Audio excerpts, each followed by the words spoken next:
Hi friends, welcome to Pavan stories.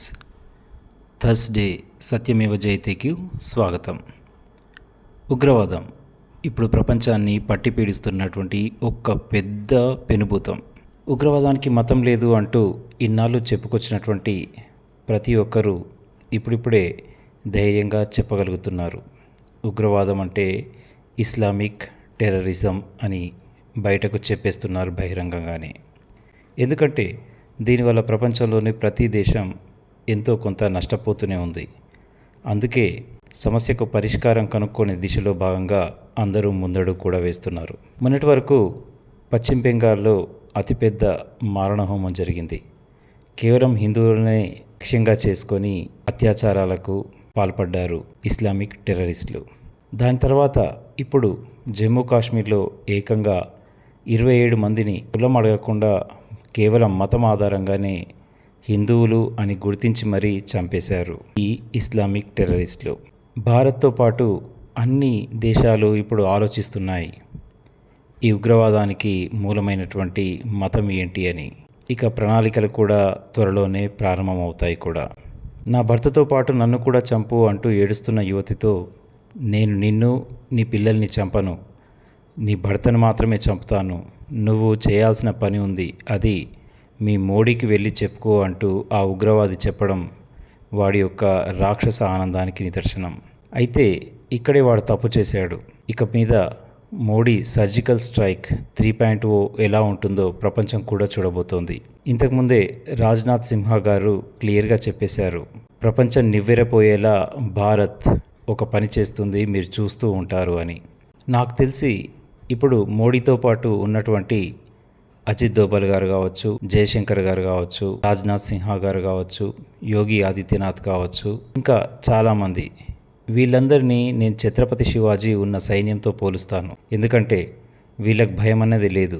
మన పాత రాజులు చేసినటువంటి అతిపెద్ద మూర్ఖమైన చర్య. పోనీ పాపం అంటూ వదిలేస్తే ఎంత పెద్దగా సవాళ్ళలో చిక్కుందో భారతదేశం మనం చూస్తూనే ఉన్నాం. శివాజీ అలా ఎవరిని వదిలిపెట్టలేదు. దొరికిన వాళ్ళను దొరికినట్టుగానే చంపేశాడు. చంపిన వాళ్ళ తలల్ని కూడా వేలాడదీశాడు. దీనివల్లనే మరాఠా యోధుల్లో ధైర్యం పెరిగింది. అక్కడ ఉన్నటువంటి మొఘలులకు కూడా మరాఠాలంటే భయం ఏర్పడింది. అదే పనిని మన మోడీ గారు కూడా చేస్తున్నారు. టెర్రరిస్టులను దొరికినట్టుగానే వాళ్ళని జైలుకి పంపించడమో లేదా ఎన్కౌంటర్లలో మటుమాయం చేయడమో చేసేస్తున్నారు. భారతదేశంలో ఉన్న అందరూ సురక్షితంగా ఉండాలంటే ఇలాంటి నాయకులే మనకు కావాలి. ఇక ఈ దాడిని ఖండిస్తూ నాస్తిక మేధావులు, కమ్యూనిస్టు యోధులు, అర్బన్ నక్సలైట్లు, రాజకీయ నిరుద్యోగులు ఎవరైనా స్టేటస్లు పెట్టడం కానీ ర్యాలీలు చేయడం కానీ మనం చూస్తున్నామా? లేదు.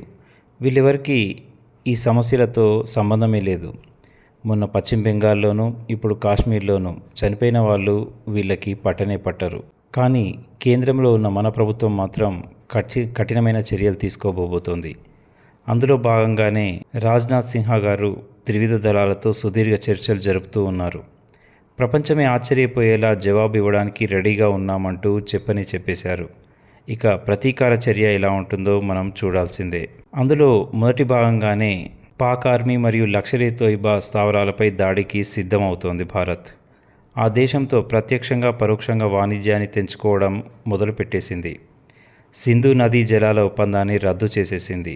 ఈ ఉగ్రదాడిలో పాకిస్తాన్ పాత్ర గురించి ఐక్యరాజ్యసమితి సెక్యూరిటీ ప్రతినిధులకు 95 దేశాలకు వివరించి పాకిస్తాన్ను ప్రపంచం ముందు దోషిగా నిలబెట్టే ఆలోచన చేసేస్తోంది. అదేవిధంగా భారత్లో ఉంటున్నటువంటి పాకిస్తాన్ పౌరులు 48 గంటల్లో తిరిగి వెళ్ళిపోవాలని అల్టిమేటం కూడా జారీ చేసింది. సహనం ప్రతిసారి పనికిరాదు. ఒక్కోసారి చర్యకు ప్రతిచర్య గట్టిగా ఇస్తేనే మూర్ఖులకు, పందులకు, మరకలకు కాస్త బుద్ధి వస్తుంది. మన వైపు చూడ్డానికి కూడా ధైర్యం చేయరు. తిరిగి ఏ ఉగ్రవాది కూడా భారత్ వైపు చూడాలంటేనే వణికిపోయేలా ప్రతీకారం ఉండాలని సగటు భారతీయుడిగా మనందరం కోరుకుందాం. అలాంటి మరో గొప్ప న్యూస్తో త్వరలోనే మీ ముందుకు వస్తాను.